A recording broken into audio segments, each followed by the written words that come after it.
আজকে ডিএলএমসি ডিসি আয়োজিত গল্পগুলো আমাদের সফলতার অনুষ্ঠান নিয়ে আপনাদের সামনে হাজির হয়েছি। এটা আমাদের প্রথম পর্ব।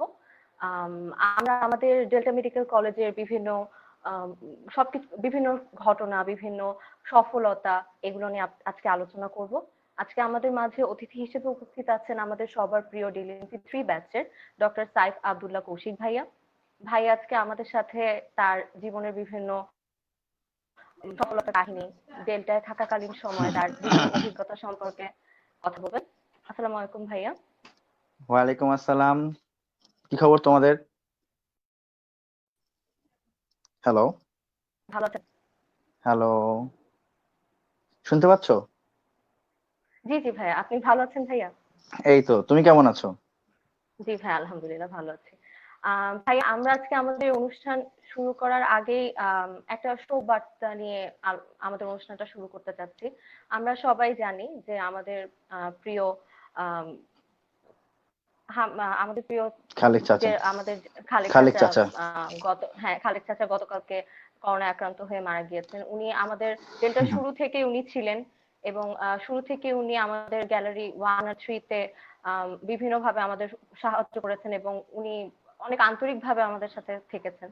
তো হুম, উনার হুম। ব্যাপারে আমরা সবাই আসলে খুবই দুঃখিত এবং আল্লাহর কাছে আমরা দোয়া করি উনার আত্মা যাতে আত্মার মাগফিরাত কামনা করি। অবশ্যই। আম, আহ, আমি তো সবসময় ভাইয়া মনে আমি করি, হুম, প্লিজ জি প্লিজ। ভাই, জি ভাই। খালিক আহ চাচা হচ্ছে এমন একটা ক্যারেক্টারের মানুষ। আমরা বলি না সাদা মনের মানুষ, রিয়াল টাইপ অফ সাদা মনের মানুষ অ্যাকচুয়ালি সে ছিল।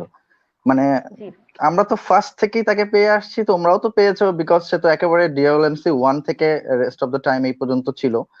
আহ তো খুব ইমোশনাল একটা মানুষ। মানে এমন হতো যে আমরা সবসময় দেখা যেত যে খুব আর্লি মর্নিং এ ক্লাসে যেতাম, বাট সে দেখা যেত ওয়েলকামের জন্য সবার আগে সে থেকে যেত। এত পাঞ্চুয়াল একটা মানুষ ছিল সে।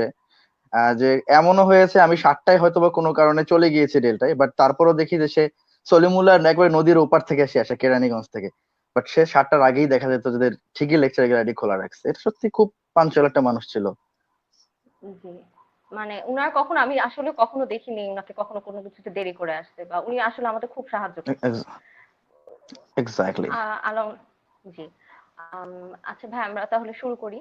আম, প্লিজ। ভাই, আমি প্রথমেই হচ্ছে আপনার কাছে যে আমরা সবাই জানি আপনি কিভাবে কোথায় হায়ার স্টাডিজে আছেন, তাও আমি চাবো যে আপনি একটু যদি আমাদের সবাইকে একটু আপনার কথা বলতেন।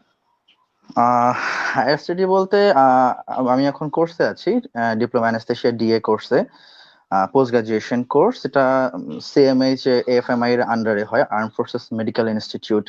এটা কন্টিনিউ করে আর কি এই কোর্সটাকে। এটা একটা গভর্নমেন্ট কোর্স। এই তো, আমার 1 বছর শেষ হয়ে গেল, সেকেন্ড বছর লাস্ট ফাইনাল ইয়ার এটা আমার। এই ইয়ার কমপ্লিট হয়ে গেলেই দেন আমার আপাতত এই কোর্সটা শেষ হবে আপাতত। হ্যালো। জি ভাইয়া। ভাইয়া, আমার এখন তো একটা ওয়ার্ল্ড ক্রাইসিস বলা যায় চলছে।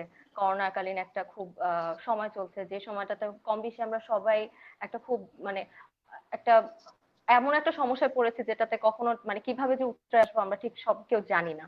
তো এই করোনাকালীন সময় আপনি কর্মক্ষেত্রে কি ধরনের পরিস্থিতির সম্মুখীন হচ্ছেন এবং আপনার বাসাতেও আপনি কি ধরনের পরিস্থিতির সম্মুখীন হচ্ছেন, আমাদেরকে যদি একটু বলতেন। অ্যাকচুয়ালি করোনা তো হচ্ছে আমাদের বলা হচ্ছে এই শতাব্দীর সবচেয়ে বড় গ্লোবাল ক্রাইসিস, এই 21st সেঞ্চুরির। At the same time last সেঞ্চুরিতে যে স্প্যানিশ ফ্লু ছিল সেটারই থেকেও অনেক বেশি ডেডলি বলা হচ্ছে, বিকজ অফ এর ক্যারেক্টারিস্টিক্স অনেক মিস্টেরিয়াস। এখন যেহেতু কোর্সে আছি আর আমার সাবজেক্ট হচ্ছে অ্যানেস্থেশিয়া আইসিইউ, তো স্বাভাবিকভাবে আমাকেও আসলে এটা ট্রিটমেন্টের সাথে ইনভলভ হতে হয় এবং I am proud to be a participate. Um, এখন ঘটনা হচ্ছে যে আমার সিএমএইচ এও ডিউটি করতে হচ্ছে। আমাদের আবার ডিউটির গ্যাপ থাকছে, যেরকম 14 দিন বা 10-15 দিন আমরা টানা ডিউটি করছি, দেন আবার 10 থেকে 15 দিনের একটা কোয়ারেন্টাইন টাইপ অফ একটা ভ্যাকেশন বা একটা গ্যাপ আমাদের দিয়ে দিচ্ছে। দেন বাই দিস টাইম আমাদের যদি কোনো কোভিড পজিটিভ আমাদের হয়ে যায়, যাতে আমরা এটা রিকভার করতে পারি আর কি। মূলত সেই কারণেই এই টাইম বা পাউজ টাইমটা দিয়ে দেয় আর কি। আর এই তো এখনো চলছে। এই মুহূর্তে আমি অবশ্য বাসায়, আমার ওই 10 দিনের কোয়ারেন্টাইন টাইমটা গ্যাপটা চলছে আর কি চলছে। এখন। এক্স্যাক্টলি। এই সময় বাসায় আপনি কি ধরনের ব্যবস্থা নিচ্ছেন? কারণ যেহেতু আপনি অবশ্যই হসপিটাল থেকে আসছেন, তো দেখা হুম হুম যাচ্ছে হুম, বাসায় যারা আছে তাদের জন্য একটা আলাদা একটা সতর্কতা নিতেই হয়। কেননা ওখানে কি ডেফিনেটলি। পরিস্থিতি আমি দেখে আসছি, এখানেও যে ঠিক মানে তাদেরকে অনেকটা এমন যে আমার জন্য যাতে না বিপদে পড়ে। তো এই জন্য আপনি অবশ্যই। কি ধরনের মানে সতর্কতামূলক মেজারমেন্ট গুলো যেটা আমি অ্যাকচুয়ালি, আমাদের যেটা হয়েছিল যখন মার্চের at the end of the March, যখন ফার্স্ট আউটব্রেকটা হয় বাংলাদেশে করোনা, সেই সময় তো আসলে পেশেন্টও ওভাবে ছিল না। আর তারপরও দেখা যেত যে সাইলেন্ট পেশেন্ট হিসাবেও আমাদের এক্সপোজার হয়ে যেত। যেরকম ওই সময় আমার বেশ কিছু কলিগ মেজর এরা করোনা পজিটিভ হয়। তো সেই সময়কার মেজারমেন্টটা এক ধরনের ছিল, এখনকার মেজারমেন্ট আমাদের আরেক ধরনের। যেরকম সেই সময় কিন্তু আমাদের কোনো টেস্ট হয়নি, আমরা ব্লাইন্ডলি বাসায় একেবারে অলমোস্ট, আমি প্রথম দিকে মনে আছে আমার যে ফার্স্টের গত মাসের আগের মাসের দিকে বাসায় খুব টেনসড একটা অবস্থা নিয়ে বন্দি হয়ে রুমের মধ্যে থাকতাম। বাট এখনকার সিচুয়েশনটা হচ্ছে যে এখন আমরা যখন জানি যে we are dealing with that type of patients, so আমাদের এখন যখন বাসায় আসি দেন আমাদের একটা টেস্ট হয়েই আমরা আসি, যে আমাদের রিপোর্ট চলে আসে যে আমরা কোভিড নেগেটিভ। দেন ওই জন্য আমাদের এই মেজারমেন্টটা খুব ফ্রি। যেরকম বাসার আর সবার সাথে যেভাবে আমরা এজ ইউজুয়াল সময় কাটাই সেটাই কাটছে এখন সময়। বাট শুরুর দিকটা ছিল খুব পেইনফুল, যে ওই সময় বাসায় এসে খুব টেনশনে থাকতাম। মনে হতো যে আমার দ্বারা হয়তো বা আমার ফ্যামিলি এফেক্টেড। আসলে আমার দ্বারা বা আমাদের যে কারোরই দ্বারা ফ্যামিলি যে কোনো সময় এফেক্টেড হতে পারে। ডিজিজটা এমন, নট অনলি যে আমি করোনাতে বা করোনা পেশেন্টদের সাথে কাজ করছি জন্য যে আমার এই সমস্যাটা হচ্ছে বা আমি যে আন্ডার রিস্কে তা না। এখন তো আসলে কমিউনিটি স্প্রেড হয়ে গেছে এটা, তো যেহেতু একটা রোগী যখন জি। কমিউনিটি স্প্রেড হয়ে যায় একটা রোগ, তখন আসলে আলু পটল আলা থেকেও আমার কাছে আসতে পারে, ব্যাপারটা এমন। জি। প্লিজ। আম আসলে এটা আসলে এমন একটা সময়ের মধ্যে দিয়ে আমরা যাচ্ছি, এটাতে আসলে কে কিভাবে এটা থেকে আমরা পার পাবো, এটা আসলে খুবই মানে একটা সমস্যার একটা মধ্যে আমরা আছি। আচ্ছা এক্স্যাক্টলি। ভাইয়া, আপনি তো যেহেতু ডিএলএমসি 3 ব্যাচে, আমরা এখন হুম জানি যে আমাদের রানিং ডিএলএমসি 13 চলছে। তো হুম এই অনেকগুলো সময় পার হয়ে গিয়েছে, আপনি 3 ব্যাচে ছিলেন শুরুর দিকে ডেল্টার। তো তখনকার ডেল্টা এখনকার ডেল্টা, এই দুটার মধ্যে ঠিক কি ধরনের পরিবর্তন আপনি দেখছেন সবকিছু মিলিয়ে? এবং আপনি যখন স্টুডেন্ট ছিলেন ফার্স্ট ইয়ার থেকে, তো কোনো মজার অভিজ্ঞতা বা শিক্ষণীয় কিছু যদি আমাদের সাথে শেয়ার করতেন।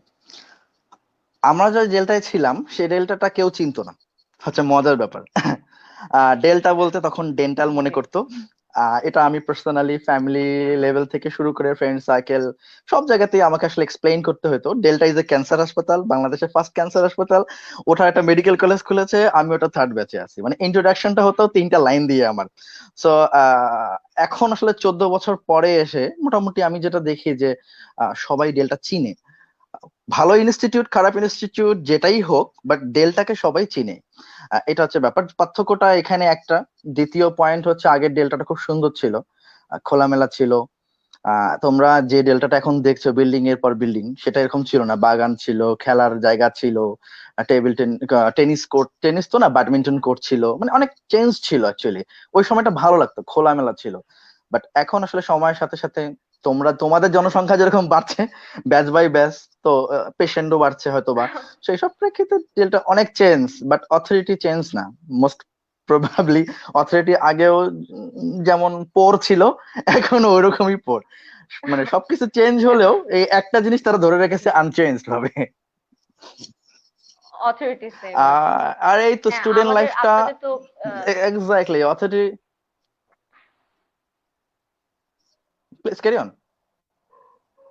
হ্যালো। হ্যাঁ, আপনাদের সময় তো স্টুডেন্ট কম ছিল। আমরা আস্তে আস্তে অনেক হুম হুম বেশি স্টুডেন্ট অনেক বেড়ে গিয়েছে। এই জন্য হুম হুম, কিছুটা অনেক বেড়ে পরিবর্তন গিয়েছে এসেছে আমাদের এক্ষেত্রে। সময়। অনেক অনেক অনেক পরিবর্তন চলে আসছে। যেরকম তোমাদের সময় তোমরা এক এক ব্যাচে হয়তো বা 80 থেকে 100 স্টুডেন্ট, আর আমাদের সময় আমরা 40-50 ম্যাক্সিমাম 60। আচ্ছা আমাকে। I absolutely, I am clear. হ্যাঁ, আমরা প্রভার শুনতে লাইনটা পাচ্ছি মনে হয়। প্রভার সাথে হুম আমরা হুম। লাইনটা কোনো কারণে কন্টিনিউ করতে পারছি না। আমরা প্রভার ওকে। সাথে আবার লাইনটা আনার চেষ্টা করছি। ততক্ষণে ভাই আমরা কিছু কমেন্ট পড়তে চাই, আমাদের পেজে ইতিমধ্যে এসেছে। আব্দুল্লাহ গালিব বলছেন আসসালামু আলাইকুম ভাইয়া।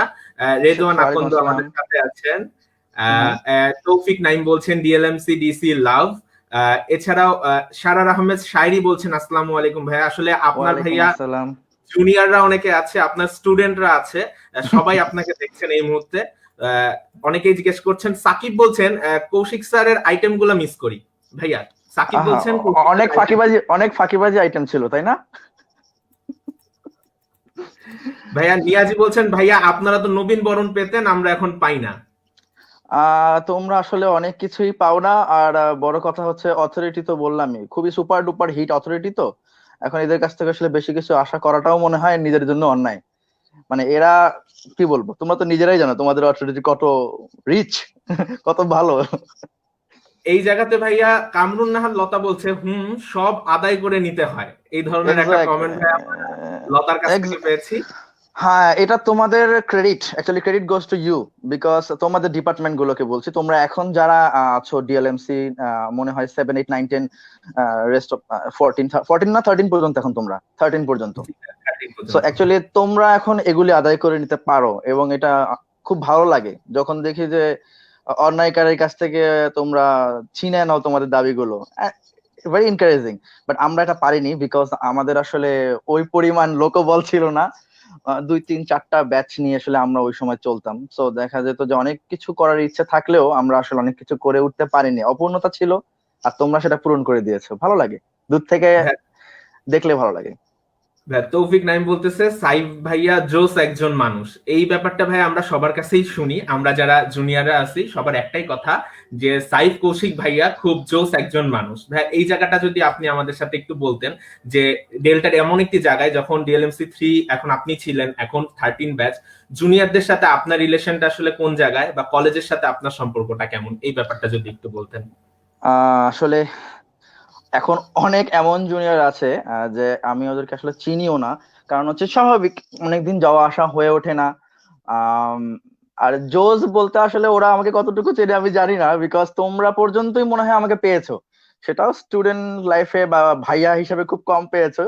হয়তো বা দেখা গেছে আমি যখন অল্প কিছুদিনের জন্য ডেল্টায় ছিলাম ফার্মাকোলজি ডিপার্টমেন্টাল লেকচার হিসেবে, সেই সুবাদে হয়তো। বাট এখনকার যারা জুনিয়র আসলে এদেরকে খুব একটা চেনা হয়নি বা চেনার সুযোগ হয়নি আমার। তো অবশ্যই সামনে যোগাযোগ হবে, একটা প্ল্যাটফর্ম তোমরা তৈরি করেছো, ইনশাআল্লাহ মাঝে মধ্যে আসা হবে। আমাদের অ্যালামনিটাকেও একটু স্ট্রং করালে মনে হয় আরো ভালো হয়, যারা আমরা ডেল্টা থেকে চলে গিয়েছি তারাও আমরা চাই তোমাদের সাথে মাঝে মধ্যে সময় কাটাতে। তখন আসলে বোঝা যাবে আমি কতটা জোস। অবশ্যই ভাইয়া, আর এই গল্পগুলো আমরা করব। আমরা মনে হয় প্রভার সাথে আবার কানেক্ট হতে পেরেছি। আমি আপনার হোস্টকে ফেরত দিয়ে আমি এখান থেকে লিভ নিচ্ছি ভাইয়া, ধন্যবাদ। মাঝে মাঝে মাঝে মাঝে তুমিও আসতে পারো, নো প্রবলেম। অবশ্যই ভাইয়া, অবশ্যই, ইটস থ্যাংক ইউ। লাইট এটি। Okay, sure, please. দুঃখিত ভাইয়া, আমি আসলে হঠাৎ করে কানেকশনটা লস্ট হয়ে গেছিল। আরে কোনো সমস্যা না, কোনো অসুবিধা নেই, প্লিজ। জি ভাইয়া। আচ্ছা ভাইয়া, আমি যেহেতু মুক্তাদির ভাই আপনার সাথে আপনার এইসব নিয়ে মানে শিক্ষকতা এই ব্যাপারগুলো নিয়ে কথা বলেছে, আমি একটু জানতে চাবো যে আপনি যে অ্যানেস্থেশিয়া নিয়ে পড়া শুরু করেছেন, উচ্চতর পড়ালেখার দিকে আপনার ঠিক কি অনুপ্রেরণা কাজ করেছে এটার পিছনে? মানে আপনার কি শুরু থেকেই ইচ্ছা ছিল এদিকে যাওয়ার, নাকি পড়ালেখা করতে করতে বা ইন্টার্নির সময় এমন কোনো কিছু আপনাকে অনুপ্রেরণা দিয়েছে যে আপনি আপনার যে মেডিকেল ক্যারিয়ারটা আছে এটা আপনি এদিকে মানে অ্যানেস্থেশিয়ার দিকে যেতে পারেন? আসলে এটা আসলে স্টুডেন্ট লাইফে যখন শুরু করি তখন প্ল্যান ছিল এক, স্টুডেন্ট লাইফের শেষের দিকে প্ল্যান হলো আর এক সাবজেক্টে যাওয়ার। যেরকম শুরুতে ইচ্ছা ছিল সার্জারিতে যাওয়ার, মাঝপথে কনফার্ম হলাম আমি কালার ব্লাইন্ড, তো আমার দ্বারা সার্জারি হবে না। এরপরে মেডিসিন একটু একটু ভালো লাগা শুরু করলো, মাঝে মাঝে গাইনিও খুব ভালো লাগতেছিল। আসলে সবকিছুই ভালো লাগে যখন তোমরা স্টুডেন্ট। এখন যে সাবজেক্ট পড়বা, যদি একটু বেশি মার্ক পাও মনে হবে কি যে এই সাবজেক্টই মনে হয় ক্যারিয়ারটা আমার হয়ে যাবে। এই প্র্যাকটিক্যাল কথা আর কি। বাট অ্যাকচুয়ালি যখন তুমি ইন্টার্নিতে আসবা, তখন আসলে তোমার সরাসরি ডিপার্টমেন্ট অথবা সরাসরি সাবজেক্ট ওয়াইড পেশেন্টদের সাথে এক্সপোজারটা আসবে। আর তখনই তোমার মনে হবে যে না, আসলে এইটা আমার জন্য মনে হয় পারফেক্ট। আমার ক্ষেত্রে যেটা ফিল হয়েছিল অ্যানেস্থেশিয়ার জন্য, যে অ্যানেস্থেশিয়া একটা সাবজেক্ট এমন, আমার সবসময় মনে হয় যে আমি মেডিকেলে পড়ার একদম ইচ্ছে আমার ছিল না, বুঝছো। ফুল মেডিকেল লাইফ আমি যেরকম জেনেটিক্সে ছিলাম, আমার জেনেটিক্সে ক্যারিয়ার করার খুব ইচ্ছা ছিল, কিন্তু আব্বা আম্মার ইচ্ছা, যেটা টিপিক্যাল বাংলাদেশি সিস্টেম, সো সেই হিসাবে আমাকে ডেল্টায় আসতে হয় পরে। সো যেটা দেখা যায় যে আমার একদম ভালো লাগতো না মেডিকেল লাইফ, সত্যি কথা বলতে। যেটা ডেল্টার লাইফটা খুব একটা আমি এনজয় করিনি, বাট শেষের দিক থেকে যখন টাইমটা 4th ইয়ার 5th ইয়ার, সেই সময় থেকে একটা বন্ডিং শুরু হলো ভালো ফ্রেন্ডদের সাথে। পড়াশোনাটাকে হালকা ওই সময় এনজয় করা শুরু করলাম। তার আগে আমি একটা ভয়ানক ফাঁকিবাজ ছেলে ছিলাম। আমার ব্যাকগ্রাউন্ড ঘাটলে দেখবা যে আমি সুপার ডুপার ফাঁকিবাজ। আমি হচ্ছে ফাঁকিবাজদের কি বলবো যে চূড়ান্ত ছিলাম আর কি। তো কিন্তু ফাঁকিবাজি হয়েও কিন্তু আপনি শেষ পর্যন্ত খুব ভালো পর্যায়ে আল্লাহর রহমতে এসেছেন। এখন পোস্ট গ্রাজুয়েশন জিনিসটা হচ্ছে কি জানো, যে প্রিপারেশন তো ডেফিনেটলি, বাট টাইমিং, কপাল সবকিছু হিট করতে হয় একসাথে, তাহলে হয়ে যায় আর কি। তো আমার অ্যানাস্থেশিয়ার ব্যাকগ্রাউন্ডটা হচ্ছে এরকম। তো আমি খুঁজতাম কি কোন সাবজেক্টে পড়াশোনা একটু কম লাগে করা, মানে একটু কম কষ্ট থাকে। মেডিসিনে অনেক পড়া, ডেভিডসন দেখলেই ভয় লাগতো। আবার সার্জারি তো বেলেন লাভও কম না, ও মোটামুটি 2-3 কেজি ওজন। তো আমি দেখতাম যে অ্যানেস্থেশিয়ার পড়াশোনাটাই মনে হয় খুব কম, মানে ইন্টার্নি লাইফে যেটা আমার ফিল ছিল, তাহলে মনে হয় এখানে একটু ফাঁকিবাজি করা যাবে, যেহেতু একটু ফাঁকিবাজ ছিলাম। তো সাবজেক্ট চয়েসের একটা ফ্যাক্টর ছিল এটা। আর একটা বড় ফ্যাক্টর যেটা হচ্ছে অ্যানেস্থেশিয়া আইসিইউ সাবজেক্টে এটা করে লাইফ সেভিং সাবজেক্ট। আমার সবসময় মনে হয় যে আমার আব্বা আম্মা আমাকে জোর করে মেডিকেলে আনলো, তো ডেফিনেটলি আমার উচিত এমন কিছু করা বা এমন কিছুর সাথে থাকা যেটা আমার বাবা মার লাইফ টাইমে সেভ করতে পারি বা একটা অ্যাটেম্প তো নিতে পারি। তো এই পড়াশোনাটা এত কষ্ট করে করলাম, যেটা আমার একদম পছন্দ ছিল না, বাট সেই পড়াশোনাটা যদি আমার বাবা মার লাইফটা সেভ করতে না পারে এমার্জেন্সি সিচুয়েশনে, তাহলে এটার মূল্যই থাকলো না। তো আমার ইন্সপিরেশন বা আমার পয়েন্ট অফ ভিউটা ছিল অ্যাকচুয়ালি এটা, যে আমি এই সাবজেক্টে এমার্জেন্সি অনেক কিছু ডিল করতে হয়, কার্ডিয়াক পেশেন্ট থেকে শুরু করে যে কোনো ধরনের আইসিইউ এমার্জেন্সি ক্রাইসিস। সো আমি এই চিন্তাটা করে এই সাবজেক্টে আসলে সিলেকশন নেই, যে পড়াশোনা আলটিমেটলি দেখা যায় যে কম কোথাও না, যে ফাঁকিবাজি পয়েন্ট অফ ভিউ থেকে আসছিলাম আসলে সেই পয়েন্ট অফ ভিউটা খুব একটা কাজে এখানেও লাগতেছে না আর কি। ক্লিয়ার? ভাই আমরা হ্যালো। আবারও বোধহয় প্রভার সাথে কানেকশনটা লস্ট হ্যাঁ, করছি। আমাদের প্রভা যান্ত্রিক গোলযোগে বারবার পড়ে যাচ্ছে। হ্যাঁ, তবে একটা ভালো হয়েছে আমরা একটু ডাইনামিক হতে পারছি, অনেকে আসতে পারছি আড্ডা দিতে। ভাইয়া যে জায়গাটা অবশ্যই বলছিলেন একটু পরপরই আসবা সবাই। জি ভাই, একটা ব্যাপার সবার কাছেই খুব প্রশ্ন, বিশেষ করে আমরা ডেল্টার যারা জুনিয়ররা রয়েছি, আমরা আসলে একটু দ্বিধাদ্বন্দ্বে ভুগি যে আমাদের পরবর্তী জীবনের আমাদের লক্ষ্যটা কি হওয়া উচিত, অর্থাৎ এমবিবিএস শেষ করার পর আমরা পোস্ট গ্রাজুয়েশনটা কিভাবে করব, আমাদের প্রস্তুতি কেমন থাকা উচিত। এই ব্যাপারে ভাইয়া জুনিয়রদেরকে যদি কিছু বলতেন। সারার আমাদের সাথে আছে, সেও ঠিক এই একই প্রশ্নটা এই মুহূর্তে আমাদের করেছে। এই বিষয়ে ভাই অনেকেরই জানার আছে, এই ব্যাপারে যদি কিছু একটু বলতেন। আসলে ব্যক্তিগতভাবে আমি তো খুব ভালো কোনো স্টুডেন্ট ছিলাম না, তারপরও আমার মানে একাডেমিক ভাবে পোস্ট গ্রাজুয়েশন প্রিপারেশনের টাইমটাতে যে এক্সপেরিয়েন্সটা ছিল আমি সেটা একটু শেয়ার করি তোমাদের সাথে। যে ইন্টার্নির সময়ই তোমরা ট্রাই করবা যে তোমাদের সাবজেক্টটাকে সিলেক্ট করে নেওয়ার, বিকজ পোস্ট গ্রাজুয়েশনের প্রিপারেশনটা অনেক ভাস্ট। যদি সাবজেক্ট সিলেক্ট করতে না পারো, একবার যদি মনে হয় যে তুমি গাইনিতে প্রিপারেশন করবা, তখন দেখা যাবে ওর পড়াশোনার ট্র্যাকটা আলাদা। আর একবার যদি চিন্তা করো যে তুমি সার্জন হবা বা তুমি মেডিসিন স্পেশালিস্ট হবা কিংবা আমার মতো আইসিইউ অ্যানেস্থেশিয়াতে আসবা, যেটাই আসো, তো এটা ডিফারেন্ট ডিফারেন্ট প্রিপারেশন। তো আমাদের খুব জরুরি ইন্টার্নির সময় খুব as early as possible select করে নেওয়ার নিজের গোলটা, যে আমি কোথায় আসবো বা কোন সাবজেক্ট আসলে আমাকে টানতেছে। মোস্ট ইম্পর্টেন্ট, চাইল্ডহুড ড্রিম আর প্র্যাকটিক্যাল থিং দুটো আলাদা জিনিস। ছোটবেলা সবারই ইচ্ছা থাকে মেডিসিন স্পেশালিস্ট হবে, সবারই ইচ্ছা থাকে সার্জারি হবে, যেটা ব্রডলি আমরা যে কথাগুলো জানি। বাট এখন কিন্তু অনেক ফিউচারিস্টিক কিছু সাবজেক্ট আছে, যেরকম রেডিয়েশন অনকোলজি, যেরকম অনকোলজির অনেকগুলো ব্রাঞ্চ আছে। তারপরে তোমরা এমন কিছু সিলেক্ট করো যেটা আজ থেকে 10 বছর পরে খুব ভালো একটা পজিশনে যাবে। আমি বুঝাতে পারছি কিনা জানি না, যে গদ বাঁধা মেডিসিনে যাব, বড় ভাইরা বা বাবা মেডিসিন স্পেশালিস্ট ছিল জন্য গডবাধা সার্জন হব, ব্যাপারটা এরকম না। এখন ব্রাঞ্চ অনেক স্ট্রং। মানুষ কিন্তু এখন দেখো শ্বাসকষ্ট হলে রেসপিরেটরি মেডিসিনের ডক্টর খোঁজে, ডায়াবেটিস হলে অ্যান্ড্রোক্রাইনোলজিস্ট খোঁজে, আগের মতো কিন্তু কেউ আর মেডিসিন স্পেশালিস্ট খোঁজে না। সো আমাদের চয়েস, এই কথাটা বলার উদ্দেশ্য একটাই, আমি বলছি না যে মেডিসিন, ইন্টারনাল মেডিসিন বা মাদার সাবজেক্ট গুলো খারাপ বা পোর, এমন কিছু না। বাট তোমরা অলওয়েজ চেষ্টা করবা, অলওয়েজ চিন্তা করবা যে একটু অ্যাডভান্স যে সাবজেক্টটা আমার আগামীতে আমাদের জন্য ভালো হবে বা ফিউচারিস্টিক, সেই সাবজেক্ট গুলোকে তোমরা সিলেক্ট করে এবং প্রিপারেশন ইন্টার্নির সময় থেকে নিতে হবে। সাবজেক্ট সিলেকশন না করলে কখনোই প্রিপারেশন টাইমলি শেষ হবে না, এইটা হচ্ছে মূল ব্যাপার। আর কোচিং টোচিং এ ধরনের কোনো ফ্যাক্টর না। চেষ্টা করবা যারা যেসব বড় ভাইয়ারা বা বড় আপুরা চান্স পেয়েছে ওদের গাইডলাইনটাকে নিও, ওনাদের নোটস থাকে কিছু, ওগুলো কালেক্ট করে নিও। আমি বলছি না যে কোচিং করবা না, এনকারেজ করছি, ডিসকারেজ করছি না, বাট কোচিং করো, বাট ওটাই সবকিছু না, কারণ কোচিং করে 2-3 হাজার ডক্টর প্রতি বছর, বাট সিট থাকে কিন্তু 20-25টা। এমন কিছু না তারা এক্সট্রা অর্ডিনারি এফোর্ট দিচ্ছে, কিন্তু তারা প্রেজেন্স অফ মাইন্ডটা ক্লিয়ার রাখছে। এইটা হচ্ছে ইম্পর্টেন্ট পোস্ট গ্রাজুয়েশনের পরীক্ষার জন্য, যে পরীক্ষার হলের ওই 1 ঘন্টা এমবিবিএস লেভেলে আমরা পরীক্ষা দিয়েছি না ইন্টার পাস করার পর, 1 ঘন্টা পরীক্ষায় দেখা গেছে তোমার থেকেও খারাপ ফ্রেন্ডটা হয়তো বা গভর্নমেন্ট মেডিকেলে চান্স পেয়ে গেছে, যাকে তুমি সবসময় বলতা ডাল, বাট তুমি হয়তো বা ডেল্টা মেডিকেল কলেজে আছো। তো ব্যাপারটা এরকম, ওই পোস্ট গ্রাজুয়েশনের পরীক্ষাটা এরকম। আমার মতো ফাঁকিবাজও হয়তো বা একবারে পাস করে গেছে, জাস্ট ওই প্রেজেন্স অফ মাইন্ড, পরীক্ষার হলে একটু মাথা ঠান্ডা রাখাটা। আর অনেকে হয়তো অনেক পড়াশোনা করার পরে হচ্ছে না বছরের পর বছর, এটা নিয়ে ফ্রাস্ট্রেশনের কিছু নেই। পোস্ট গ্রাজুয়েশনটা আমাদেরকে করতেই হবে, টুডে অর টুমোরো, এটা মাথায় রাখতে হবে, এটাই হচ্ছে ইম্পর্টেন্ট। ওকে আপু।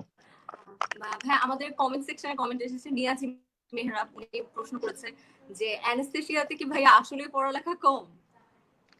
ওই যে আমি একটু আগে একটা কথা বললাম যে আমার চাইল্ডহুড ফাঁকিবাজি ডিজায়ার থেকে আমি চিন্তা করতাম যে আসলে ডেল্টা মেডিকেলে আমরা যখন অ্যানেস্থেসিয়া সাবজেক্টটা নিয়ে পড়াশোনা করতাম, তখন আসলে আন্ডার গ্রাজুয়েশন লেভেলে এই সাবজেক্টের পড়াশোনা খুব একটা বেশি নাই, because it's a super specialized subject. কয়েকটা সুপার স্পেশালাইজড সাবজেক্ট আছে যেগুলো আন্ডার গ্রাজুয়েশন লেভেলে পড়ানো হয় না, অ্যাকচুয়ালি প্রয়োজন হয় না। আর পোস্ট এই জন্য আমাদের আসলে এই সাবজেক্ট সম্পর্কে আইডিয়াও কম, বা আমরা চিন্তা করি যে এখানে এত কম পড়াশোনা করে পরীক্ষায় পাশ করে যাবো, তাহলে হয়তো বা পোস্ট গ্রাজুয়েশনটা অনেক ইজি। আমার ধারণা এরকমই ছিল আর কি, কিন্তু আসলে ভুল প্রমাণিত হই যখন আমি কোর্সে আসি যে এই সাবজেক্টে, যেহেতু আইসিইউ রিলেটেড, তো এটা তো আসলে সব কয়টা ব্রাঞ্চকে টাচ করে। তো পড়াশোনাটা আমার মনে হয় এখন যে আশা নিয়ে আসছিলাম সেটা ঘুরে বালি হয়ে গেছে। অনেক পড়াশোনা অনেক বেড়ে গেছে।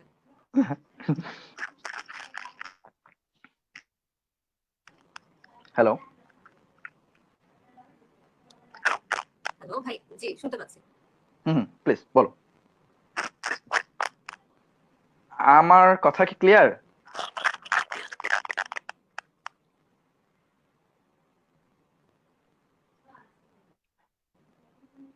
হ্যালো। জি জি ভাই আমি শুনতে পাচ্ছি, আপনি শুনতে পাচ্ছেন আমার কথা? হ্যাঁ প্লিজ ক্যারি করো, তুমি বলো। এরপরে একটা প্রশ্ন করি যে শিক্ষা জীবনে যেটা এক ধরনের ছিল, এক ধরনের অভিজ্ঞতা হয়েছে, শিক্ষক হিসেবেও এক ধরনের অভিজ্ঞতা হয়েছে, আপনার কোনটা বেশি মজার? যে শিক্ষক হিসেবে ডেলটাকে একভাবে দেখেছেন, মানে কিরকম, কোনটা বেশি ভালো লেগেছে, এক শিক্ষার্থী হিসেবে নাকি শিক্ষক হিসেবে?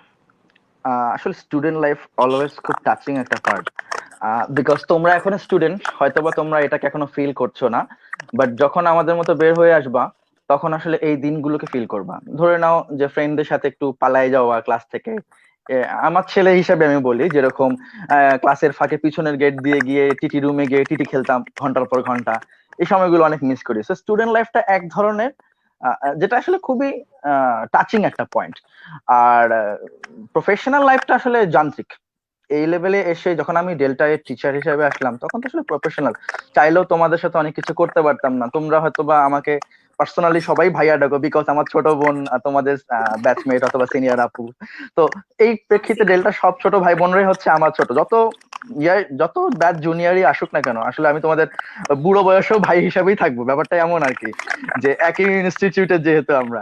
সো এক্ষেত্রে একটু এমব্রেসিং ছিল আমার জন্য, যে আমি যেটা যখন টিচার হিসেবে জয়েন করি ফার্মাকোলজিতে, তখন আসলে আমার এই ছোট ভাই বোন গুলো দেখা যায় আমাকে স্যার বলে, আমিও আবার খুব ইউজ টু না এটার সাথে। আমি মাঝে মাঝে ওদেরকে বলতাম যে সমস্যা নেই, এটা জাস্ট ক্লাস টাইমে, ক্লাসের বাইরে কিন্তু ভাই। ব্যাপারটা এরকম, আমি অলওয়েজ ফ্লেক্সিবল ছিলাম টিচার লাইফেও। টিচিং প্রফেশনটা তো আমার অ্যাকচুয়ালি সাময়িক ছিল, অল্প মাত্র প্রায় 8-10 মাসের মতো আমি ছিলাম ডেল্টায়। সে সময়টা আসলে খুব বেশি এনজয়েবল পার্ট ছিল না, কারণ আমি জানতাম যে তোমাদের সাথে একটা ডিস্টেন্স তৈরি হয়ে গেছিল ওই সময়টা। বাট ওটা একটা টেস্ট, বাট স্টুডেন্ট লাইফটা খুবই টাচিং আমার কাছে ডেল্টার। ভাইয়া যেহেতু শিক্ষকতা করেছেন, ভবিষ্যতেও কি ইচ্ছা আছে শিক্ষকতা নিয়ে মানে আগে যাওয়ার? হ্যাঁ যে আপনার হ্যাঁ এক্স্যাক্টলি আমার প্ল্যান এরকমই, বিকজ আমার পোস্ট গ্রাজুয়েশনটা আগামী বছর শেষ হয়ে যাচ্ছে। তো আমার কমপ্লিট হয়ে গেলে আমি চেষ্টা করব কোনো একটা মেডিকেল কলেজে অ্যাসিস্ট্যান্ট প্রফেসর হিসেবে জয়েন করার। আমার প্ল্যান আপাতত এটাই। আর বাই দিস টাইম আমি আর একটা ডিগ্রির জন্য পড়ছি, সামনে এমসিপিএস পরীক্ষা দিব। সো চলছে, কয়েকটা প্রিপারেশন একসাথে চলছে। পার্ট 1 এর প্রিপারেশন নিচ্ছি, এফআরসিএ পরীক্ষা দিব প্রাইমারি, তো এগুলি সবগুলির প্রিপারেশন চলছে। যদি দেখা যায় এর মধ্যে আমার আর কোনো পোস্ট গ্রাজুয়েশনে না হয়, সেক্ষেত্রে আমার আপাতত প্ল্যান কোন একটা মেডিকেল কলেজে জয়েন করা অ্যাসিস্ট্যান্ট প্রফেসর হিসেবে। সো টিচিং লাইনে আবার হয়তো বা ব্যাক করবো। আচ্ছা ভাই, আমাদের পাবলিক কমেন্ট সেকশনে কমেন্ট এসেছে যে আপনি কি আপনার পোস্ট গ্রাজুয়েশন শেষ হওয়ার পর আর্মিতে জয়েন করবেন কিনা, যেহেতু আপনি আর্মি ব্যাকগ্রাউন্ডে সিএমএইচ এ আছেন, তো আপনার কি কোনো ইচ্ছা আছে ভবিষ্যতে আর্মিতে পরীক্ষা দিয়ে ডক্টর হিসেবে ওখানে ঢুকে যাওয়ার? একটা কথা বলি, আমাদের যথেষ্ট সুযোগ আছে আর্মিতে জয়েন করার, এটা শুধু আমার জন্য না। তোমরা যারা পাশ করবে, তোমাদের একটু ইনফরমেশন দিয়ে রাখে, কারো যদি আর্মিতে আসার ইচ্ছে থাকে সরাসরি মেজর র্যাঙ্কে, যদি তোমাদের কোনো পোস্ট গ্রাজুয়েশন থাকে, তোমরা আর্মিতে দুটো স্টেপে আসতে পারবে। এক হচ্ছে ক্যাপ্টেন হিসাবে, সেটা হচ্ছে তোমরা এমবিবিএস কমপ্লিট করার পর ওদের একটা কম্পিটিটিভ এক্সাম হবে, আইএসএসবি হবে, এসব দিয়ে তোমরা ক্যাপ্টেন হিসেবে ঢুকে যেতে পারবা। আর একটা হচ্ছে তোমরা যদি পোস্ট গ্রাজুয়েশন করো, ধরে নাও এফসিপিএস, ডিএ, এফআরসিএ, এমএস, এমডি যেটাই করো, তোমরা এখান থেকে, ওদেরকে বলা হয় স্পেশাল পারপাস, ওরা মেজর র্যাঙ্কে সরাসরি মেজর হিসাবে 5th গ্রেড, যেটা আমাদের প্রশাসনের স্যালারি সিস্টেম, 5ম গ্রেড, সেই 5ম গ্রেডে সরাসরি মেজর হিসেবে জয়েন করার ওখানে সুযোগ থাকবে যদি ওদের সার্কুলার থাকে।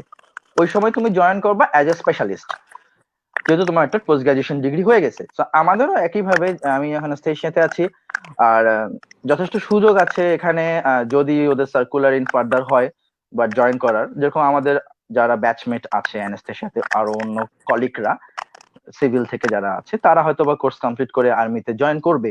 বাট আমার আসলে আর্মিটা খুব একটা টাইপ অফ না, আমি army type of discipline type of না। হ্যাঁ, অনেক বাধা ধরা থাকে। আর আমি স্টিল যেহেতু সিএমএইচ এ এখন স্পেশালিস্ট হিসেবে কোর্সে আছি, তো আমাকেও অনেক রুলস এর মধ্যে থাকতে হয়। জাস্ট সিম্পল একটা এক্সাম্পল দিই, আমি যদি দেশের বাইরে যেতে হয়, ঘুরতে যাই, আমার ঘোরাঘুরি খুব পছন্দ, এটা একটা নেশা আমার। তো তখন দেখা যায় যে আর্মিতে, আমি রিসেন্টলি যখন বাইরে গিয়েছিলাম, ওদের কাছে লিখিত অনুমতি, আমি কই থাকবো, কোথায় যাব, কোন হোটেলে থাকবো, অনেক ধরনের এক্সপ্লানেশন দিয়ে দেন আমাকে অনেক নিয়ম কানুন দিয়ে ওদেরকে ওই দেশে থাকবো সেই হোটেলে অ্যাড্রেস দিয়ে এত কিছু করে আমাকে যেতে হয়েছে, যেহেতু আমি আর্মিদের মাঝে আছি কোর্সে। সো যদি আমি আর্মি অফিসার হয়ে যাই, তাহলে এই বাধা ধরার নিয়মটা আরো অনেক বেশি।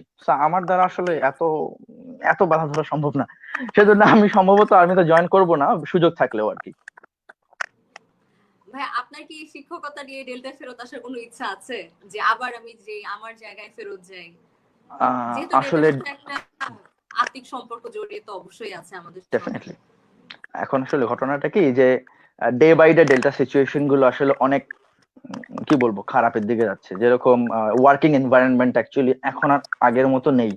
ইভেন আমি যখন লেকচারার ছিলাম, তখনও মনে হয় ওয়ার্কিং এনভায়রনমেন্ট কিছুটা হলেও বেটার ছিল। বাট এখন তোমাদের কাছ থেকেই শুনি, জুনিয়রদের পোস্ট দেখাই হচ্ছে আমার এখন ডেল্টার আপডেট পাওয়ার একমাত্র জায়গা ফেসবুকে। সো আমার কাছে যেটা মনে হয় যে এখন আসলে ওরকম এনভায়রনমেন্ট আর নাই এখানে। আসলে যদি আসলে কে জানে কখন সিচুয়েশন কোন দিকে নিয়ে যায়। তো আমি দেখা গেছে কি, আমি অনেক জায়গায় অ্যাপ্লাই করে রাখছি। আমি অলরেডি কানাডায় পিআর এর জন্য অ্যাপ্লাই করে রাখছি, অনেক দেশে অ্যাপ্লাই করছি পোস্ট গ্রাজুয়েশনের জন্য অলরেডি। তো কে জানে, হয়তো বা বাইরেও শিফট হতে পারি, কিংবা অন্য কোনো মেডিকেল কলেজে। তবে ইচ্ছা আছে অ্যানেস্থেসিয়াতে শিক্ষকতা করার, টিচিং লাইনে যাওয়ার, প্রফেসর হিসেবে থাকার। এটা সবারই স্বপ্ন। মেডিকেল কলেজে পাশ করার পর সবাই চায় একটু আমিও প্রফেসর হব, নামের পাশে অ্যাসিস্ট্যান্ট প্রফেসর এগুলি লাগবে। তো আমারও ইচ্ছা আছে, এখন দেখা যাক বাকিটা উপরওয়ালা যে যতটুকু রাখে। ইনশাআল্লাহ দেখা যাবে। আমরা পরিচয় দিব যে আমরা প্রফেসরের উনার ছোট কলিগ, আমরা জুনিয়র উনার। আমি খুব খুশি হব এই পরিচয় থেকে তোমরা যদি আমার কলিগ হিসেবে চলে আসো, এটা আরো বেশি খুশি হব। বুঝতে পারছো? পরিচয় থেকে আমি চাবো আমার কলিগ, ডেফিনেটলি আমি চাবো আমার আমার আমার জন্য কলিগ হিসেবে তোমাদেরকে আমি অ্যাসিস্ট্যান্ট প্রফেসর, অ্যাসোসিয়েট প্রফেসর হয়ে দেখি ইন ফিউচারে। কে জানে, অবশ্যই দেখবো। আমি আশাবাদী তোমাদেরকে নিয়ে। ভাইয়া, আমরা জানি যে শুরু থেকে অনেকেই আছে যে পড়ালেখায় বাবা মার প্রেসারে মেডিকেলে যাচ্ছে, অনেকে নিজের ইচ্ছায় যাচ্ছে। তো দেখা যাচ্ছে যে জিনিসটা একটু মিক্সড, কেউ যাচ্ছে নিজের ইচ্ছায়, বাবা মার ইচ্ছায়। তো কিন্তু সবারই প্রথম দিকে পড়ালেখা নিয়ে একটু স্ট্রাগল করতে হয়। শুরু থেকেই যেহেতু আমাদের পড়ালেখার লাইনটা একদম ডিফারেন্ট, তো দেখা যায় অ্যানাটমি নিয়ে একটু কষ্ট করতে হচ্ছে, ফিজিওলজি বুঝতে কষ্ট হচ্ছে, বায়োকেমিস্ট্রিও বুঝতে কষ্ট হচ্ছে। আবার বড় হওয়ার মানে একটু সিনিয়র হয়ে ফার্মাকোলজি, মাইক্রোবায়োলজি সবকিছুতে একটু স্ট্রাগল করতে হয়। তো এক্ষেত্রে আপনি জুনিয়রদের আপনার অভিজ্ঞতা থেকে যদি কোনো পরামর্শ দিতেন যে এভাবে এভাবে পড়লে হয়তো জিনিসগুলো সোজা হয় বা কনসেপ্ট ক্লিয়ার হয় এবং আলটিমেটলি প্রফের সময় হয়তো সুবিধা হতে পারে বা ভালো হবে, সেক্ষেত্রে যদি আপনার জুনিয়রদের আপনি কোনো মানে আর কি তাহলে পরামর্শ দিতেন। তাহলেই হয়েছে ভাই, আমি তো ছিলাম জাতীয় ফাঁকিবাজ, বললাম না? আমি যদি এখন তোমাদেরকে ওয়ে অফ স্টাডিজ দেখাই তাহলে তোমরা খুব বিপদে পড়ে যাবো বাবা। ওর থেকে তোমরা চেষ্টা করো, তোমাদের ভালো ভালো সিনিয়র ভাইয়ারা আছে যারা খুবই একাডেমিক ছিল, তাদের সাথে যোগাযোগ রাখো। আমি জানি তোমরা অনেককেই চেনো তোমাদের সিনিয়র, বাট তারপরও আমার যতটুকু নলেজ, আমার যতটুকু নলেজ থাকে আর কি, সেই হিসেবে আমি বলতে পারি যে যখন পড়তে ইচ্ছে করবে, যেটা পড়তে ইচ্ছে করবে সেটাই পড়বা। যখন ভালো লাগছে না, জোর করে বই নিয়ে বসে থাকা দরকার নেই, ব্যাপারটা এটাই। আর মন হ্যাঁ, দিয়ে পড়ো। comments পড়াটা হচ্ছে এমন, হ্যাঁ পড়াটা হচ্ছে এমন হ্যাঁ, যে আপনি continue তুমি করেন, এভাবে আপনার চিন্তা করে ওকে, তুমি এভাবে চিন্তা করো যে এই পড়াটা তোমাকে একটা পেশেন্টের লাইফ সেভিং এর জন্য একটা স্টেপ আগাই দিবে। সো এভাবে পড়তে থাকো। আমি আসলে খুব বেশি স্টুডিয়াস স্টুডেন্ট ছিলাম না, সো কঠিন কঠিন ভারী ভারী কথা আমি ভাই জানি না। তোমরা বই পড়ো, নোট পড়ো, যা খুশি তাই পড়ো, ভালো করে পাশ করো, ব্যাপারটা হচ্ছে এটা। ভাই আমাদের কমেন্ট সেকশনে কমেন্ট এসেছে যে পোস্ট গ্রাজুয়েশনের জন্য লাইসেন্স এক্সাম হুম। ক্যানাডাতে যদি আমি শিফট করতে চাই, তবে সেক্ষেত্রে কি ধরনের কি প্রসিডিওর আছে যদি আপনার জানা থাকতো। আচ্ছা, কেউ যদি কানাডায় শিফট করতে চায়, আমি যতটুকু জানি যে যে কোনো দেশেরই, কানাডা হোক, ইউএসএ হোক, অস্ট্রেলিয়া হোক, বা যে দেশই হোক, ইংল্যান্ড হোক, সব দেশেরই একটা লাইসেন্সিং এক্সাম আছে। তোমরাও কিন্তু একটা লাইসেন্সিং এক্সামে এখন স্টুডেন্ট। এমবিবিএস কমপ্লিট করলে বিএমডিসি লাইসেন্স পাবা তোমরা, জাস্ট লাইক ওই দেশেরও একটা বিএমডিসি আছে, ওই দেশের অথরিটি। অস্ট্রেলিয়ার জন্য এএমসি আছে, ইউএসএ মিলে ইউএস এর জন্য। সো এই লাইসেন্স এক্সাম গুলো কিন্তু ডিগ্রি না, এগুলো হচ্ছে ওই দেশে প্র্যাকটিস করার অনুমতি পাওয়া, ব্যাপারটা হচ্ছে এই, বুঝতে পারছো? ডিগ্রির ক্ষেত্রে হচ্ছে সম্পূর্ণ ডিফারেন্ট কন্ডিশন, যে ডিগ্রিটা হচ্ছে সার্বজনীন। যেরকম তোমরা চেষ্টা করবা যে লাইসেন্স এক্সাম দিয়ে কেউ যদি ক্যারিয়ার করতে চাও, ওই দেশে জব করবা বা তোমরা শিফট হবা পার্মানেন্ট রেসিডেন্সির জন্য, তাহলে তোমরা ডেফিনেটলি লাইসেন্স এক্সাম দিয়ে তোমাদেরকে ওইসব দেশে প্র্যাকটিস করার সুযোগ পাচ্ছ। কিন্তু ওখানে গিয়েও কিন্তু তোমাদেরকে এই লাইসেন্স এক্সাম নেওয়ার পরও পোস্ট গ্রাজুয়েশন করতে হবে, যদি তোমরা একইভাবে ওই দেশে কনসালটেন্ট হতে চাও। তোমরা ওই দেশের লাইসেন্স এক্সাম পাস করা মানে ওই দেশের এমবিবিএস কমপ্লিট করলে, আমাদের সাথে যদি আমরা কম্পেয়ার করি তাহলে। সো ওই দেশে তোমরা অলওয়েজ ট্রাই করবা, যেহেতু বাইরের কোনো ডিগ্রি যদি নিতে হয়, চেষ্টা করবা রয়্যাল একাডেমির যে কোনো ডিগ্রি নিতে, এটা গোটা ওয়ার্ল্ডে রিকগনাইজড।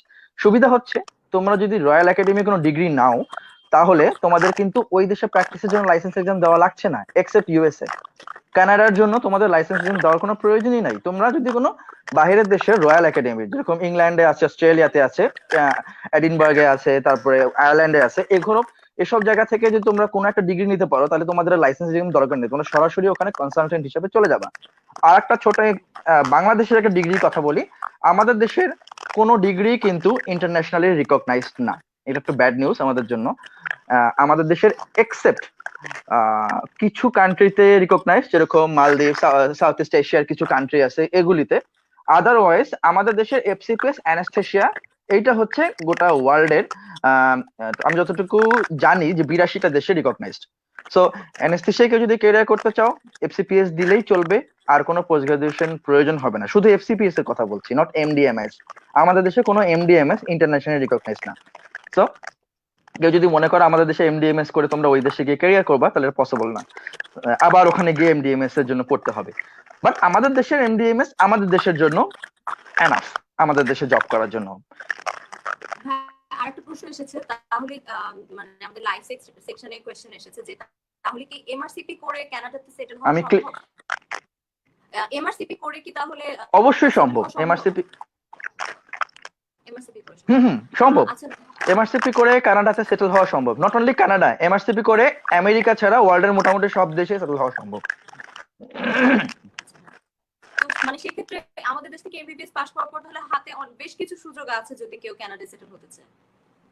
হ্যাঁ হ্যাঁ, অবশ্যই। শুধু কানাডা কেন, আমাদের দেশে তুমি দেখবা অনেকেই যে আমাদের আমার ব্যাচেরই চন্দ্রাবলী বৈরাগী নামে আমাদের এক ফ্রেন্ড ছিল। সে এখন কিন্তু এএমসি করে অস্ট্রেলিয়াতে জব করছে, ওখানকার অথরাইজড ডক্টর, এবং সে ওখানকার পার্মানেন্ট রেসিডেন্ট হয়ে গেছে অলরেডি। সো আমাদের এখান থেকে যে হচ্ছে না কারো এমন তো না, ডেল্টা থেকে হয়তোবা আমরা স্লো, একটু ধীরে ধীরে হচ্ছে, বাট আমাদের এখানে কিন্তু মোটামুটি সব ব্যাচে এখন পোস্ট গ্রাজুয়েশন হচ্ছে অনেকেরই। তো এদেরকে একটু তোমরা ফলো করো, আপু ভাইয়াদের সাথে যোগাযোগ রাখো, দেখবা কি যে সমস্যা হবে না ইনশাল্লাহ। এমআরসিপিও আমাদের মধ্যে কিন্তু খুব অ্যাভেলেবল হয়ে যাবে আশা রাখি, তোমরা সবগুলো দেখা যাবে সবাই এমআরসিপি করে ফেলতেছে ইনশাল্লাহ, এই দোয়া থাকবে। ভাইয়া আমরা সবাই জানি যে আপনার খুব সুন্দর ছোট ফুটফুটে একটা বাচ্চা আছে কিয়ান। তো কিয়ানকে নিয়ে আপনার অভিজ্ঞতা বলেন, যে বাবা হিসেবে আপনি কত মজার অভিজ্ঞতা পেয়েছেন, এবং মানে বাবা হিসেবে আপনার অভিজ্ঞতা যদি আমাকে একটু বলতেন।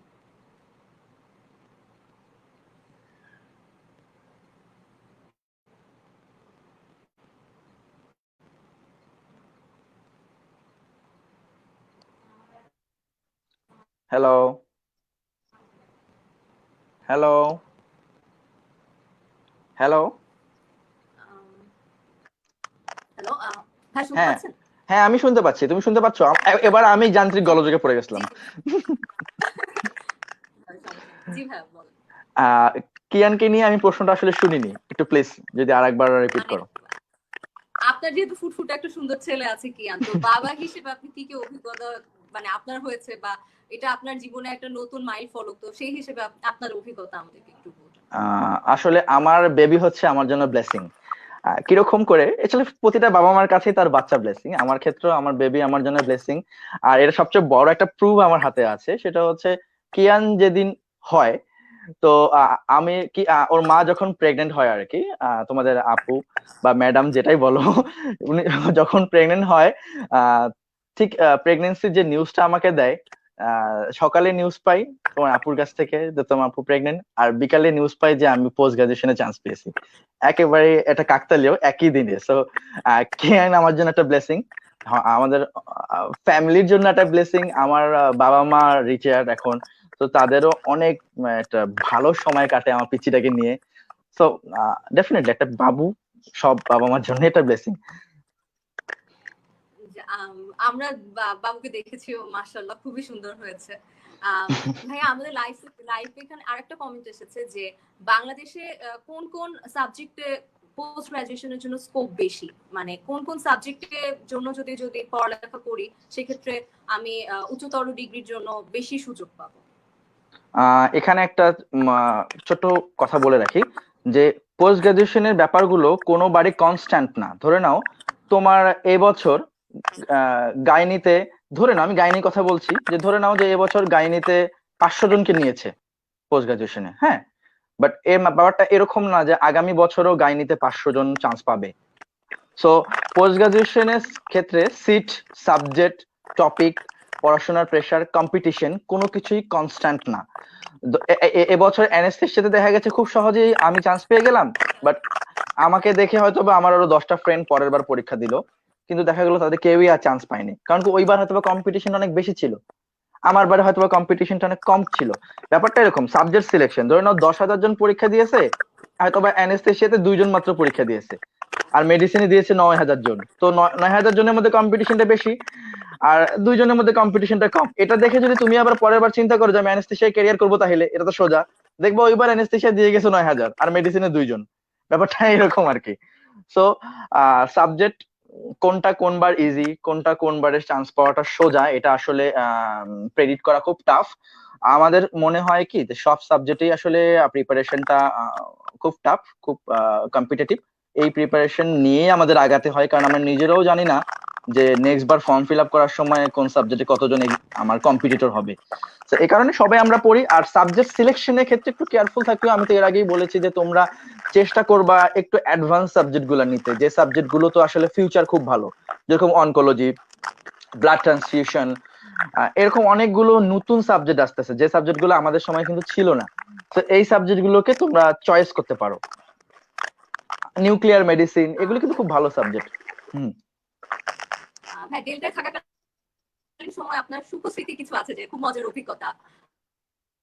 স্টুডেন্ট হিসেবে, টিচার হিসেবে দুইটাই, মানে মজার খুব অভিজ্ঞতা আমাদের সাথে একটু শেয়ার করবেন।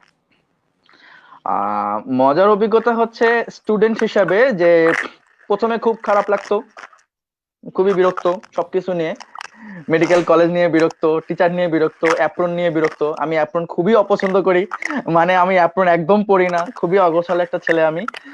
তো ইভেন এখনো পোস্ট গ্রাজুয়েশনেও কিন্তু আমার দেখা যায় কপালটা ভালো যে আমাকে অ্যানেস্থেশিয়াতে অ্যাপ্রন পরার প্রয়োজন হয় না। আমার অ্যানেস্থেশিয়াতে ওটি ড্রেসই পরে থাকতে হয় আমাকে, যেটা আমার খুব পছন্দের। তো এই ওটি ড্রেস নিয়ে একটা সুখকর মজার একটা স্মৃতি আছে যে আমাদের ওটিতে তোমরা যখন যাবা তখন দেখবা কি যে প্রতিমা দি নামে একজন আছে ওটিতে। তোমরা ওটিতে গিয়েছো কিনা আমি জানি না। তো ওখানে অনেকগুলো মজার ঘটনা আছে, যেরকম আমি তো অনেক দুষ্ট ছিলাম।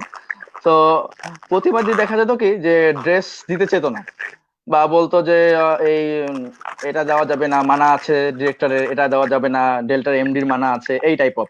তো আমি যেটা মানা থাকে আসলে সেটাই আমার করতে খুব বেশি ভালো লাগে।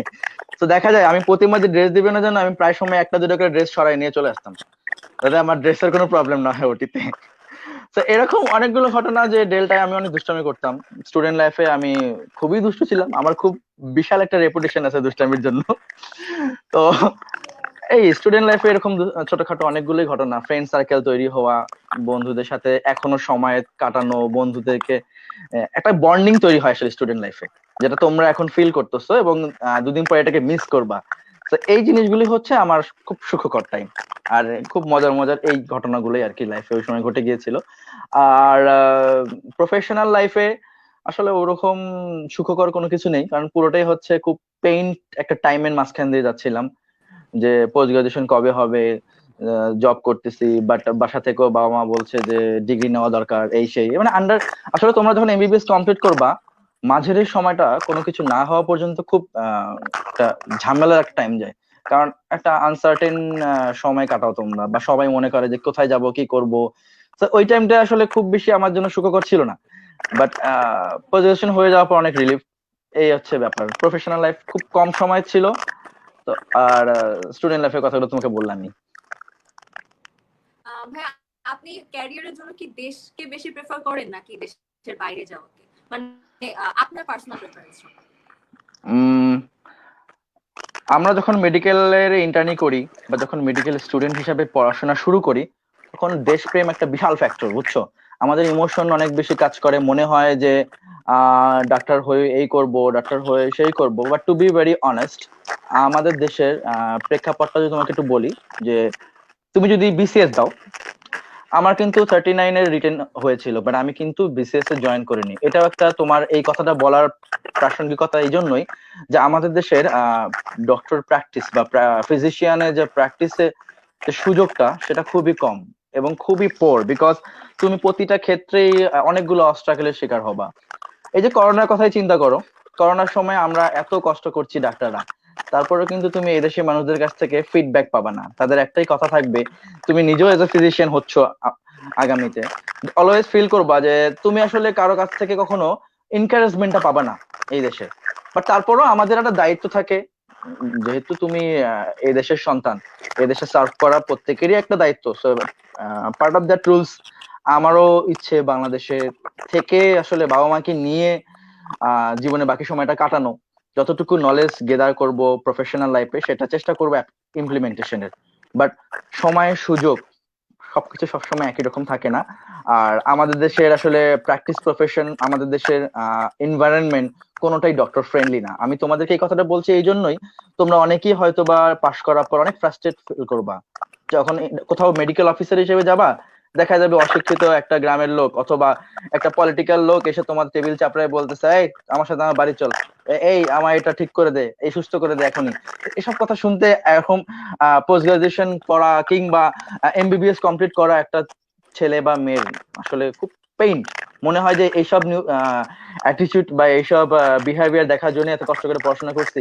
তো আমাদের দেশের এনভায়রনমেন্ট অ্যাকচুয়ালি এরকম। আমি বলছি না যে সবাই এরকম, অবশ্যই তোমার আমার বাবা মাও তো এদেশেরই মানুষ, তো তারা যথেষ্ট ফ্রিডম, তারা যথেষ্ট ডাক্তারদের পছন্দ করে, এরকম আমি জানি, এরকম সবার প্যারেন্টসরা আছে।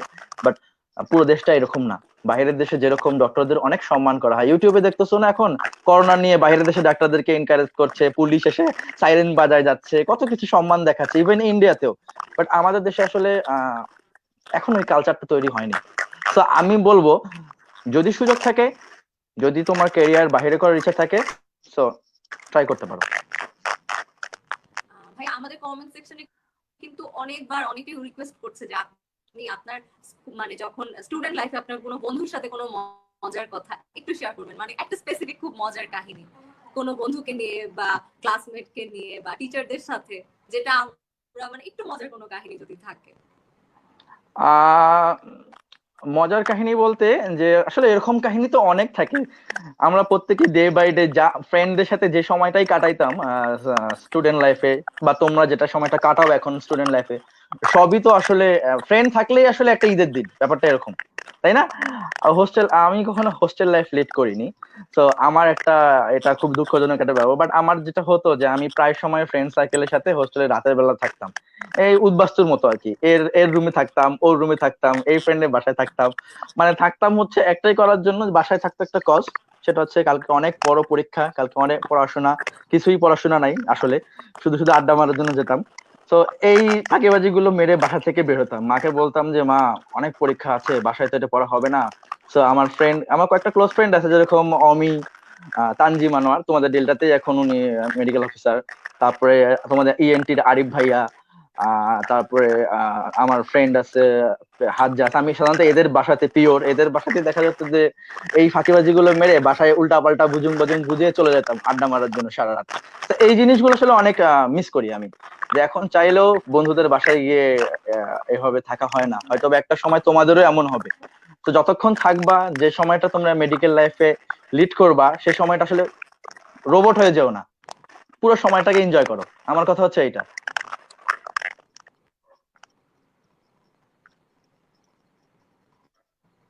হ্যালো ভাইয়া, আপনাকে অনেকক্ষণ ধরে আমরা শুনছিলাম, ব্যাক স্টেজে আমরা অনেকে ছিলাম একসাথে। হ্যাঁ, কি শোনা যাচ্ছে?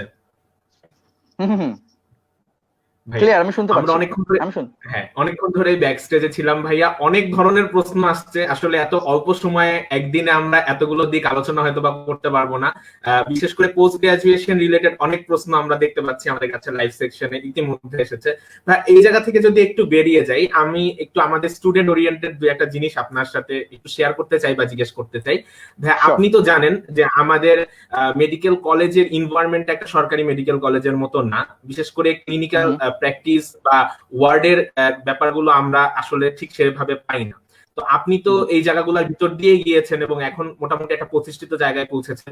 আপনি কি মনে করেন যে এখানে থাকা third year, fourth year, fifth ইয়ারের স্টুডেন্টদের কি করা উচিত, বা কি করলে আমরা এই সমস্যাগুলোকে কাটিয়ে উঠতে পারবো? আসলে আমি মনে করি third year, fourth year, fifth ইয়ারে তোমরা তোমাদের পড়াশোনার দিকে ফোকাস করো, বেসিক তৈরি করো। হ্যাঁ, আমি এই কথাগুলো উপর বেশি জোর দিচ্ছি কেন জানো? যে তুমি যখন ইন্টার্নি লাইফে যাবা, নট নেসেসারি তুমি ডেল্টাতে ইন্টার্নি করো। ইন্টার্নি কিন্তু বাইরের কোনো ভালো গভর্নমেন্ট মেডিকেল কলেজেও করা যায়। অনেকগুলো গভর্নমেন্ট মেডিকেল যদিও বা এখন ইন্টার্নি অফ করে দিয়েছে, অ্যালাউ করছে না প্রাইভেট মেডিকেলের। বাট অনেক গভর্নমেন্ট ইনস্টিটিউট কিন্তু এখনো ইন্টার্নি কন্টিনিউ করাচ্ছে প্রাইভেট থেকে। সো তোমরা যদি মনে করো যে তোমরা বাইরে কোনো ভালো স্কিলড হবা বা ভালো ক্লিনিক্যাল নলেজ রাখবা, তাহলে অথবা তোমাদের হাতের কাজটা ভালো শিখতে চাও, তো এইসব জিনিসের জন্য তোমরা ইন্টার্নির সময় বা ইন্টার্নির পরে অনারারি অফিসার হিসেবেও কিন্তু অনেক মেডিকেল কলেজে তোমরা 6 মাস, 1 বছর বিভিন্ন মেয়াদে কাজ করে শিখতে পারো। তো শিখার সময়টা আসলে তোমাদের সারা জীবন। আমি স্টিল শিখছি। হ্যাঁ, আমি তোমাকে একটা মজার ব্যাপার বলি যে আমি যখন স্টুডেন্ট ছিলাম তোমাদের মতো, আমার ক্যানুলার হাত খুবই বাজে ছিল। আমি তোমাদের আপুর হাতে ক্যানুলার প্র্যাকটিস করতাম, প্রায় সময় তা দেখা যেত হাতে টাতে ব্লিডিং টিডিং হয়ে যায়, একাকার হয়ে যেত, সাকসেসফুল ছিলাম না। বা বাচ্চাদের ক্যানুলা করতে পারতাম না, যে জিনিসগুলো আসলে সরকারি মেডিকেল স্টুডেন্টরাই অথবা ইন্টার্নের সময় তারা এটা শিখে ফেলে। তো আলটিমেটলি এটা কিন্তু আমি পোস্ট গ্রাজুয়েশনে এসে কিন্তু শিখে ফেলেছি।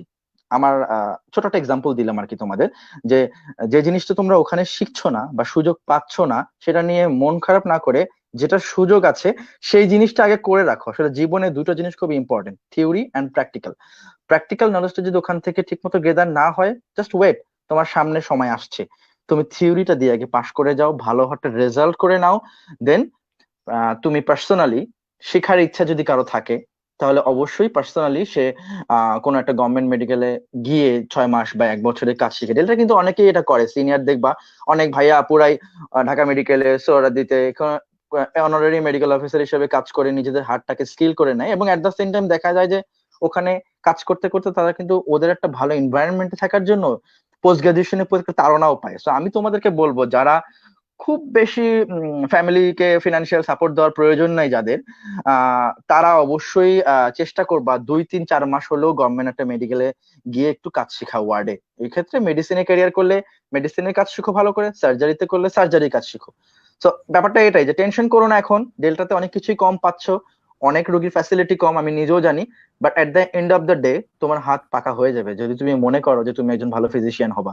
আমার ক্ষেত্রে যেটা হয়েছে, আমি বলবো না যে আমি খুব স্কিল হয়ে গেছি এখন, বাট পোস্ট গ্রাজুয়েশনে বা গ্রাজুয়েশন কমপ্লিট করার পরে অনেক স্কোপ পাবা বা কাজ শেখার, অনেক স্কোপ পাবা নিজেকে স্কিল করার। কিন্তু তুমি যদি বেসিকটা দুর্বল করে এপারে আসো তাহলে আসলে অনেক সাফার করবা। আমার কথা হচ্ছে এখন বই পড়ো। ভাইয়া এই পয়েন্টে প্রশ্ন, ব্যাপারটা এটাই। বই পড়বো নাকি গাইড পড়বো? খুব কমন প্রশ্ন মেডিকেল স্টুডেন্টদের মধ্যে। বই পড়লে আপেল বলতেছে সবাই, গাইড বই পড়লে শুধু গাইড বই পড়া হচ্ছে, সিনিয়ররা বকা দিচ্ছে। কোথায় যাবে 5th ইয়ার পর্যন্ত স্টুডেন্টরা? আপনার কাছে জাতীয় এখন প্রশ্ন। জাতীয় প্রশ্ন এমন একজনের কাছে করছে যে সারা জীবন গাইডই পড়ছে।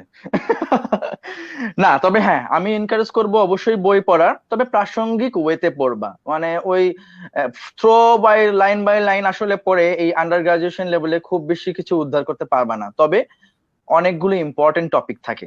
তোমরা এখন সার্জারিতে আছো বা মেডিসিনে আছো যারা, বা যারা 5th ইয়ারে আছো, তারা তোমরা জানো যে কোন টপিকটা খুব ইম্পর্টেন্ট। স্যাররা কিন্তু ক্লাস টাইমে বলে দেয় যে এই টপিকটা খুব ইম্পর্টেন্ট, বা ক্লাস নিচ্ছি, বিশেষ করে ক্লাস নেওয়ার যে টপিক গুলো আছে এই টপিক গুলো চেষ্টা করবো একবার করে টেক্সট বুকটা থ্রো করে যাওয়ার।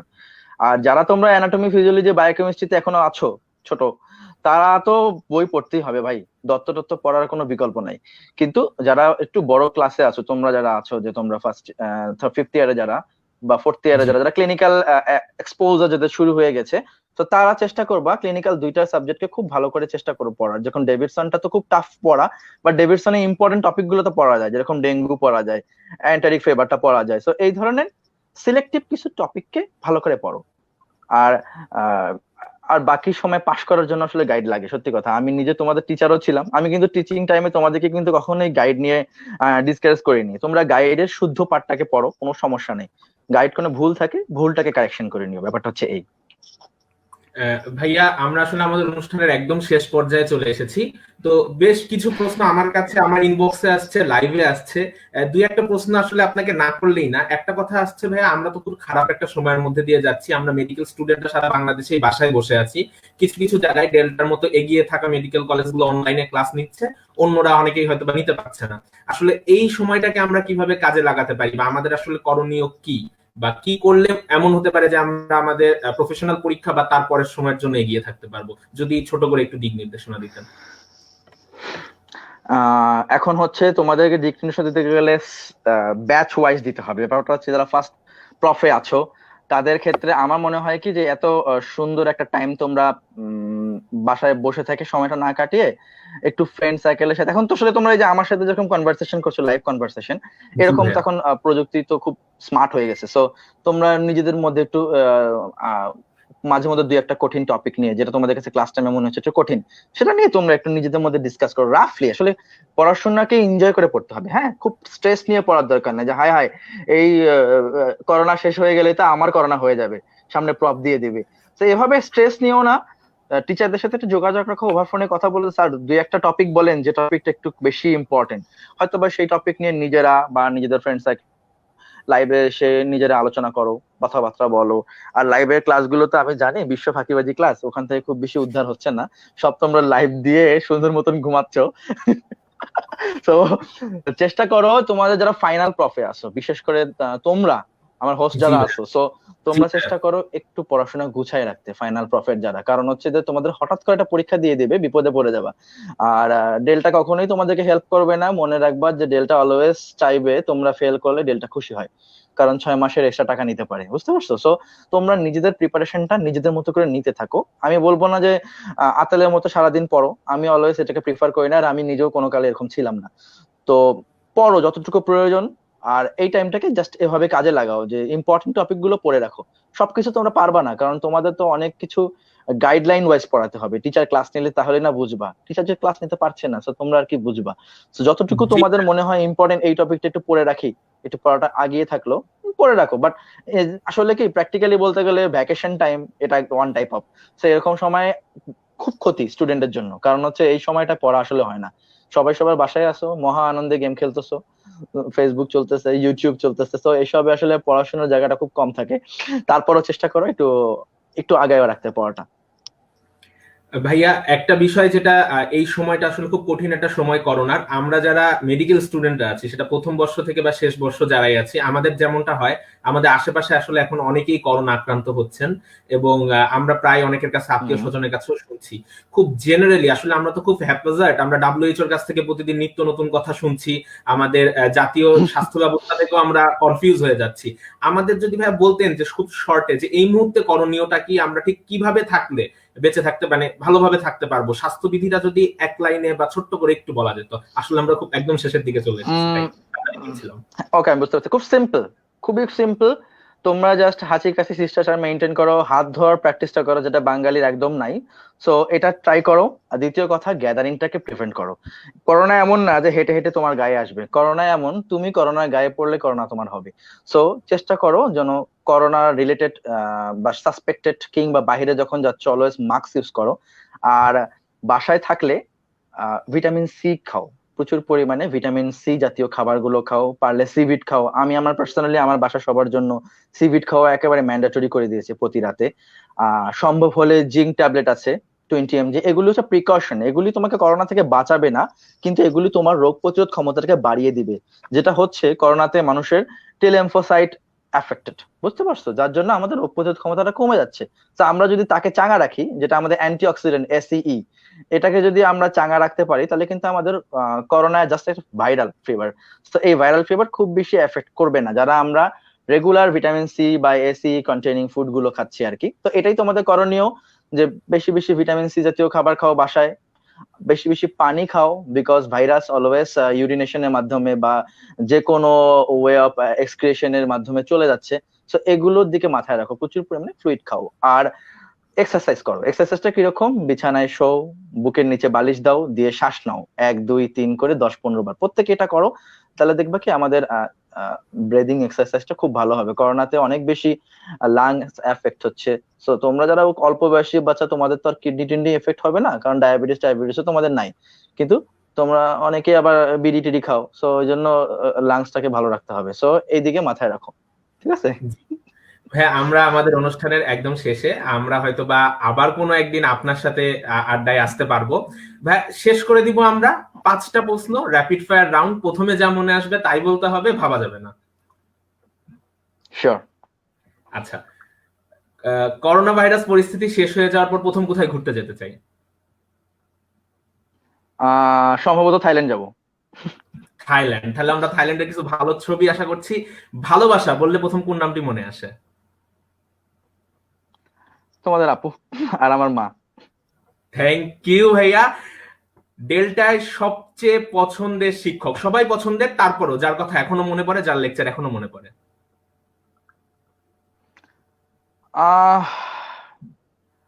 পছন্দের শিক্ষক রেজন স্যার আমার খুব পছন্দের, বায়োকেমিস্ট্রি। থ্যাংক ইউ ভাইয়া। এক মুহূর্তের জন্য মনে হলেও ডেল্টার অমুক জায়গাটায় ফেরত যেতে চাই। ডেল্টার ক্যান্টিন হতে পারে, লিফট হতে পারে, ডেল্টার ক্লাসরুম হতে পারে। ডেল্টার কোথায় ফেরত যেতে চাই যদি একবারের জন্য সুযোগ পাওয়া যায়? ডেল্টার ছাদে যেতে চাই, যেটা এখন আর আগের মতো নাই। আমরাও ভাই সেই ছাড়টা তাহলে দেখিনি। যাই হোক, এরই মাধ্যমে আমরা শেষ করলাম ভাই। আসলে আড্ডা শেষ করা সম্ভব না, আমাদের অনেক গল্প জমে আছে, কমেন্ট সেকশনে অনেক প্রশ্ন আসছে, ব্যাক স্টেজেও প্রশ্ন আসছে। আসলে আমরা প্রায় 1 ঘন্টা আপনার সাথে আড্ডা দিলাম। আপনার মূল্যবান সময় থেকে আমাদেরকে এই সময়টা দেওয়ার জন্য ধন্যবাদ। আমি ডেল্টা মেডিকেল কলেজ ডিবেটিং ক্লাবের পক্ষ থেকে আপনাকে ধন্যবাদ জানাই যে আপনি আমাদের স্বল্প সময়ের ডাকে সাড়া দিয়ে আমাদের সাথে যুক্ত হয়েছেন। আপনাকে অত্যন্ত ধন্যবাদ ভাইয়া। তোমাকেও অনেক ধন্যবাদ। আর তোমরা ডেল্টাতে যে রেভুলেশন গুলো আনছো, যে নতুন নতুন সেক্টর গুলোকে আনছো, যখন ডিবেটিং ক্লাব, মেডিসিন ক্লাব, তো এগুলো আসলে খুব এনকারেজ করি আমি তোমাদেরকে, কারণ এগুলো আসলে ভালো মানুষ হতে সহায়তা করে। সো আমার কথা হচ্ছে তোমরা তোমাদের টাইমটাকে এনজয় করো, ভালো থাকো, ভালো রাখো। ধন্যবাদ ভাইয়া, আবারও ইনশাল্লাহ কোনোদিন আপনার সাথে সংযুক্ত হব এই কামনায় আজকে আমরা অনুষ্ঠান এখানেই শেষ করছি। আল্লাহ হাফেজ ভাইয়া। আল্লাহ হাফেজ তোমাদেরকে। দর্শক যারা আমাদেরকে এতক্ষণ দেখছিলেন, ডিএলএমসি ডিসি প্রেজেন্স গল্পগুলো আমাদের সফলতার এই আয়োজন সামনের দিনেও চলবে। আমাদেরই ডেল্টা মেডিকেল কলেজের বড় ভাই আপুদেরকে আমরা আমাদের সঙ্গে পাবো, একের পর এক একজন আমাদের সাথে আসবেন, তাদের নিজেদের অভিজ্ঞতা শেয়ার করবেন। আপনারা লাইভ কমেন্টে আমাদেরকে জানাবেন আপনাদের নিজেদের প্রশ্নগুলা। আগামী দিনেও আপনারা আমাদের সাথে থাকবেন এই আশা রেখে আজকের মতো এখান থেকে বিদায় নিচ্ছি। আমি সৈয়দ মোহাম্মদ মুক্তাদির, ধন্যবাদ সবাইকে।